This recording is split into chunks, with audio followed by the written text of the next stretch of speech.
Welcome to GG's day book. இன்றைக்கி நாம் ஆரோக்கியமான ஒரு இட்லி ரெசிபி செய்முறையை தான் பார்க்க போகிறோம். இந்த இட்லி ரொம்ப ரொம்ப சாஃப்டாக பஞ்சு மாதிரி இருக்குங்க. சூடு ஆறுனதுக்கு அப்புறம் சாப்பிட்றதுக்கும் ரொம்பவே நல்லாயிருக்கும். இந்த இட்லி மாவு தயார் செய்கிறதுக்கு நம்ம கொஞ்சம் கூட அரிசியே சேர்க்க போகிறது கிடையாது. ரொம்ப சிம்பிளாக குயிக்காக செஞ்சிடலாம். வெயிட் லாஸ் பண்ணணும்னு நினைக்கிறவங்க இந்த ரெசிபியை ஃபாலோ பண்ணாங்கன்னா அவங்களுக்கு இது உதவியாக இருக்கும். ஏன்னா அரிசியை சேர்க்காமல் பண்ணுறதால இந்த இட்லி அவங்க ரெகுலராக எடுத்துக்கலாம். சரி, வாங்க இப்போது செய்முறையை பார்க்கலாம். முதல்ல ஒரு கப் அளவுக்கு பாசிப்பருப்பு எடுத்து ஒரு கிண்ணத்தில் சேர்த்துக்கலாம். கூடவே எந்த கப்பில் பாசிப்பருப்பு அளந்தோமோ அதே கப்பில் ஒரு கப் அளவுக்கு உளுந்தையும் எடுத்து ரெண்டையும் ஒன்றா சேர்த்து நல்லா கழுவிட்டு ஒரு 3 மணி நேரம் ஊற வைக்கலாம். இங்கே நான் 1/4 கிலோ அளவுக்கு பாசிப்பருப்பும் 1/4 கிலோ அளவு உளுந்தும் சேர்த்து எடுத்திருக்கேன். இந்த அளவுப்படி எடுத்துக்கிட்டோம் அப்படின்னா 3 பேர் 2 வேளைக்கு தாராளமாக சாப்பிடக்கூடிய அளவுக்கு மாவு கிடைக்குங்க.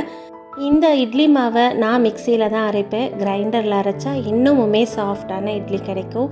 இப்போது தேவையான அளவு கல்லுப்பையும் சேர்த்து நல்லா நைஸாக அரைச்சிட்டு வந்துடலாம். அரைச்ச இந்த மாவை நம்ம பெரிய பாத்திரத்தில் மாற்றி வச்சுக்கலாம். ஏன்னா 8 மணி நேரம் புளிக்க வச்சதுக்கப்புறம் பார்த்தோன்னா ரொம்பவே மாவு பொங்கி வந்திருக்கும்.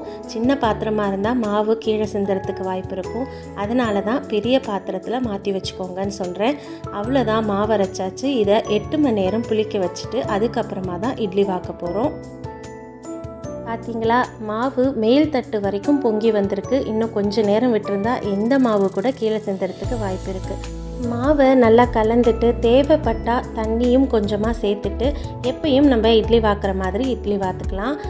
இந்த மாவில் தோசை சரியாக வராது. இட்லி ஊற்றுனீங்கன்னா தான் நல்லாயிருக்கும். அதனால் மாவு மிச்சம் இருந்தால் ஃப்ரிட்ஜில் வச்சுட்டு அடுத்த வேளைக்கு நீங்கள் யூஸ் பண்ணிக்கலாம். நாம் ரெகுலராக செய்கிற சட்னி சாம்பாரே இந்த இட்லிக்கு ரொம்ப மேட்சிங்காக இருக்கும். நீங்கள் ட்ரை பண்ணி பார்த்துட்டு உங்களோட ஃபீட்பேக்கை கண்டிப்பாக எனக்கு தெரியப்படுத்துங்க. இன்றைக்கி இந்த இட்லிக்கு மேட்சிங்காக பருப்பு சேர்க்காத இன்ஸ்டண்ட்டாக 5 நிமிஷத்தில் தயார் செய்யக்கூடிய ஒரு தக்காளி சாம்பாரை தான் நான் சைட் டிஷ்ஷாக வச்சுருக்கேன்.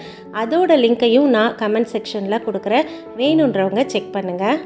உங்களுக்கு இந்த ரெசிபி பிடிச்சிருந்தா ப்ளீஸ் ஒரு லைக்கை கொடுத்து உங்கள் ஃப்ரெண்ட்ஸ் அண்ட் ரிலேட்டிவ்ஸ்க்கும் ஷேர் பண்ணுங்கள். அடுத்த ஒரு நல்ல வீடியோவில் உங்களை நான் சந்திக்கிறேன். தேங்க்யூ.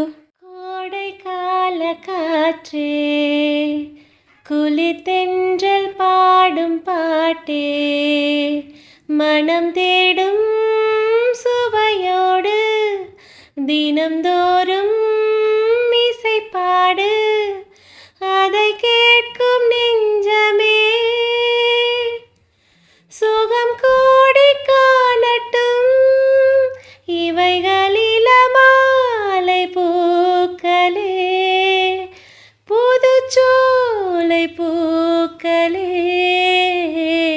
கோடை கால காற்றே, குளிர் தென்றல் பாடும் பாட்டே.